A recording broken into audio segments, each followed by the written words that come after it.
return and allowance. Yung cost of goods sold. Cost of goods sold. Cost of goods sold. Debit. Hindi, inventory. Debit inventory, babe. Debit inventory. Credit cost of goods sold. Kasi binalik eh. So, pagpapalitin mo lang sila. Pag binabalik, babalik na rin mo lang.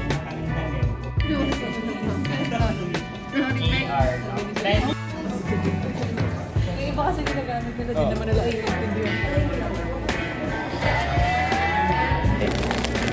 Hi guys, lunch break. Break time namin ngayon. Recess, gano'n. Gusto mo pati highlights mo, highlight mo. Kasi after nito, magpo-post na yata. Sure!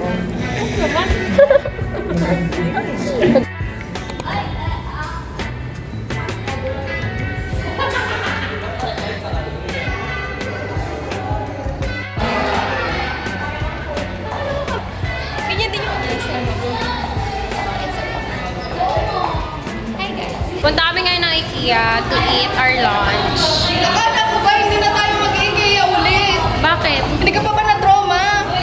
Hindi na trauma si Anya Si eh. Anya yung na-trauma!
The goal of the board today, small people person work out this is further international.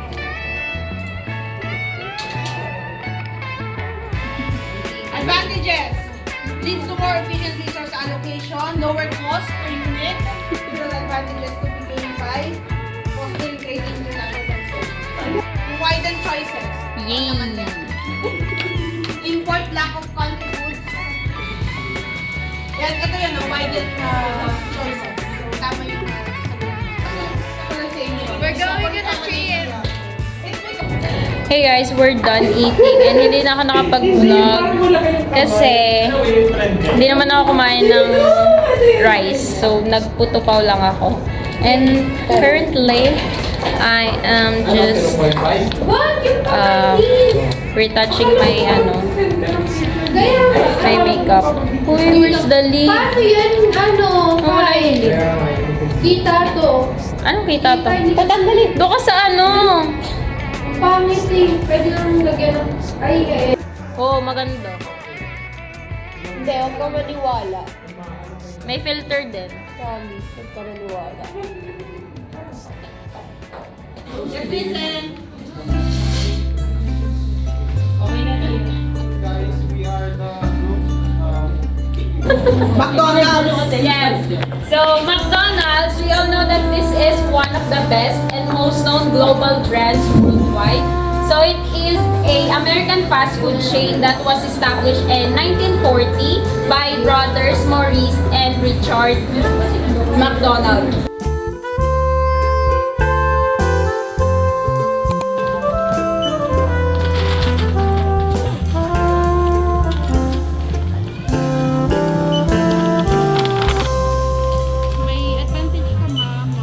Watson's card. Matanggap pa kayo na Gcash payment? Or card na lang siguro pala. Pwede rin.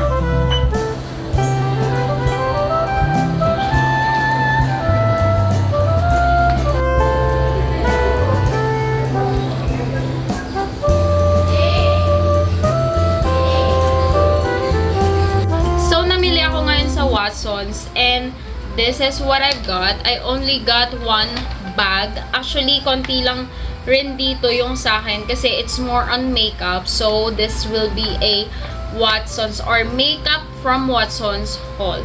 So, let's start, guys. Where's my receipt? Nabudol na naman po ako ng Watsons. So, this is my receipt. So, ganyan siya kahaba. And syempre, hindi naman buong yan yung binili ko. Syempre, andito lang, girl. So, buksan na natin. The first item that we have here is this one. This is the Epilyn Hair Remover Hairless Beauty for Face and Body. So, since kailangan ko na mag-wax ng armpit ko kasi medyo malago na ang ating taniman dyan. So, ayan. Ito yung ginagamit ko. Hot wax siya. So, kailangan mo siyang painitin sa mainit na tubig. And then, hayaan mo siyang matunaw. Then, bago mo siya i-apply, lagyan mo lang ng powder yung armpit mo and so on. So, this is 99 pesos. I thought it's 89. Kasi 89 yung last na bili ko. And hindi ko alam kung bakit 99 yung nag-reflect sa resibo ko. Kasi 89 din yung nakasulat doon sa ano. Anyways, the next item that we have here is this Sister Nappies. This is the Ultra Comfort Premium Ultra Thin Pads. So, this one costs 23? Tama ba?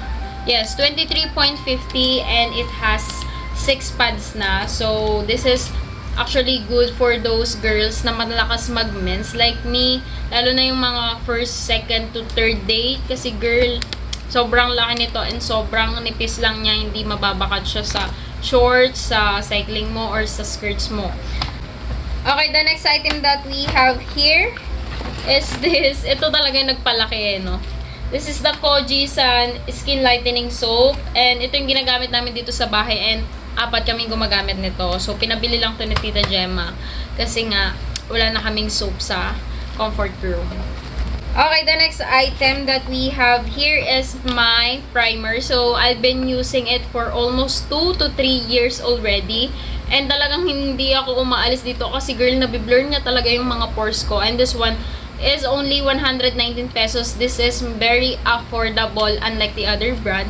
And talagang nagagawa niya yung mga kini-claims niya. Nga pala guys, this has salicylic acid, chamomile, tea tree extract, and beeswax, which I really love kasi girl, meron ako mga blemishes para hindi masyadong ma-hurt yung blemishes ko or ng mga acne ko and hindi siya ma-irritate. Ito yung ginagamit ko kasi it has salicylic that comforts my redness, acne, and so on stress.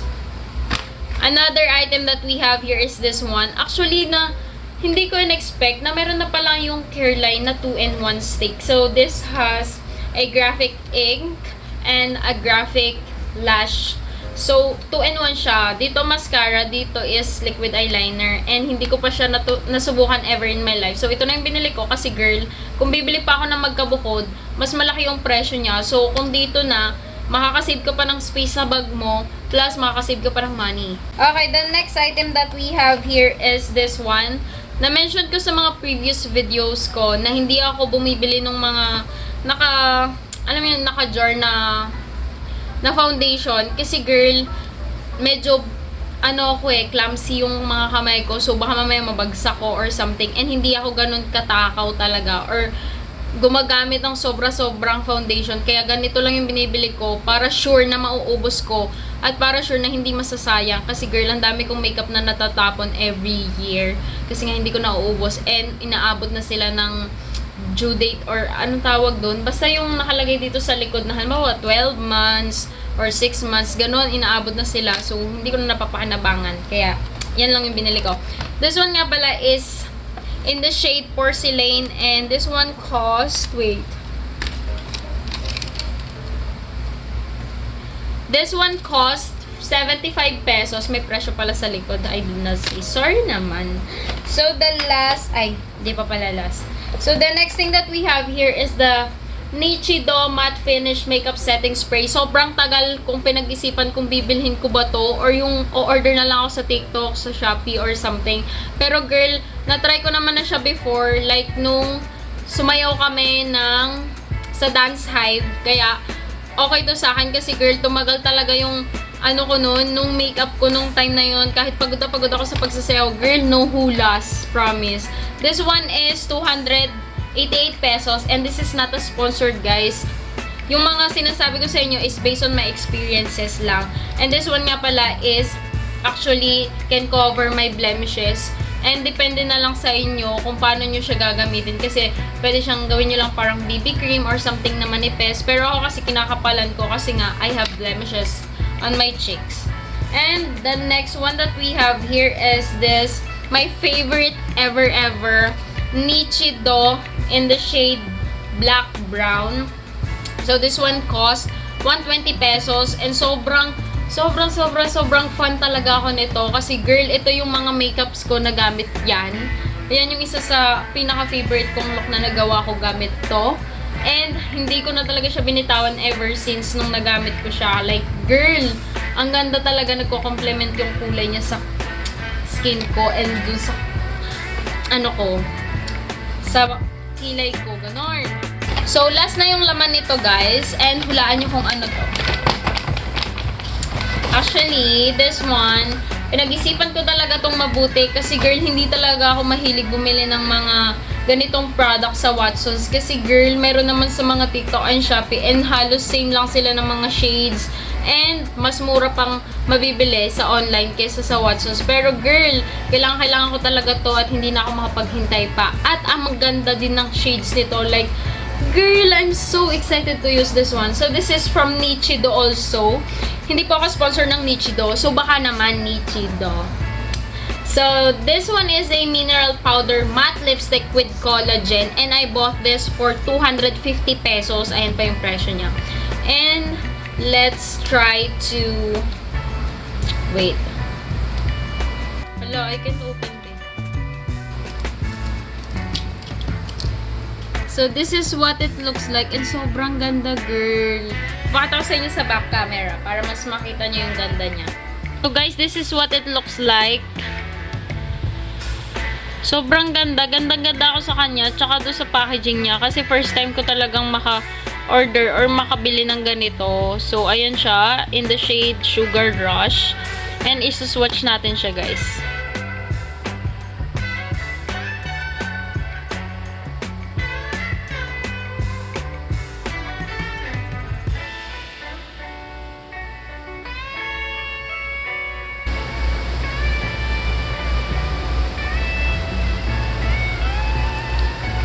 So, this is the shade of this one, guys. And sobra akong nagandahan sa kanya kasi natural lips lang yung datingan.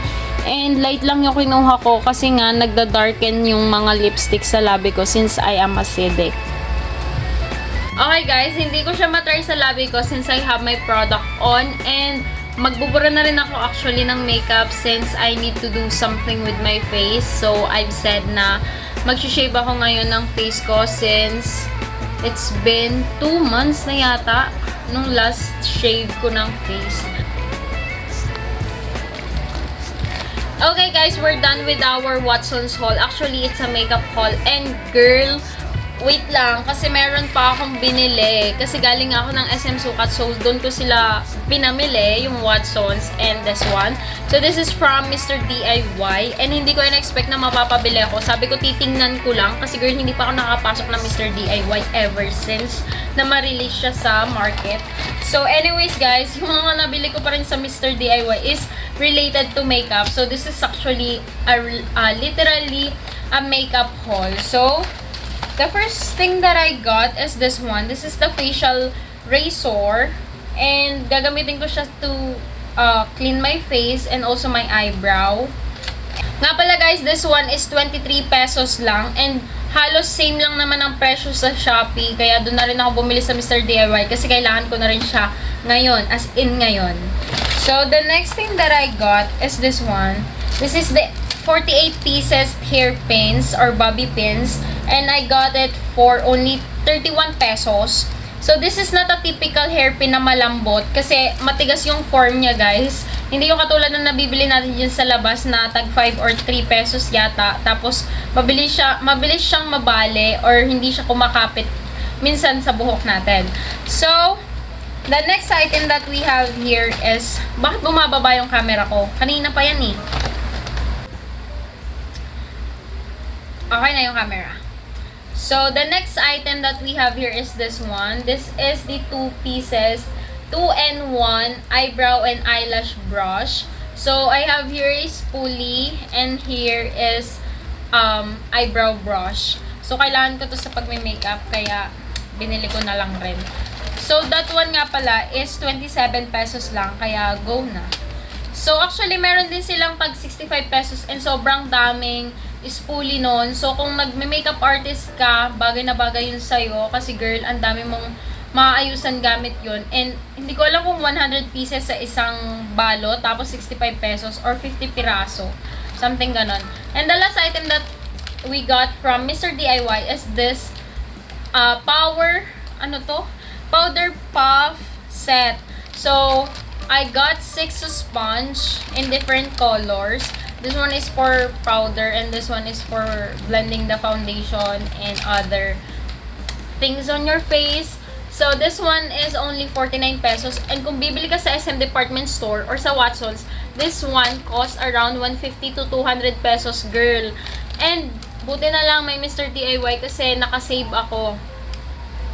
So, this one is 49 pesos again. And, so, again, this one is 49 pesos. And in total, 130 pesos yung napamili ko sa Mr. DIY. So, maglit lang talaga ako. Kasi baka pag nagtagal ako sa loob, girl, baka di ko mapigilan yung sarili ko, mapabili ako ng kung ano-ano. Na wala naman sa plano at sa budget. So, yung pinamili ko naman sa Watsons is total of a total of 1,634 pesos. So, ayun guys, and we're done with our makeup haul. So, makeup haul na siya, hindi na siya Watson's haul kasi I'd mix it with the Mr. DIY stuff. So, ayun guys, thank you so much for watching this vlog. And if you have any vlog suggestion, please comment down below and gagawin natin yan. Pero make sure naman na maayos yan, matino, gano'n. Huwag naman yung, alam nyo na yung ibig ko sabihin, girl.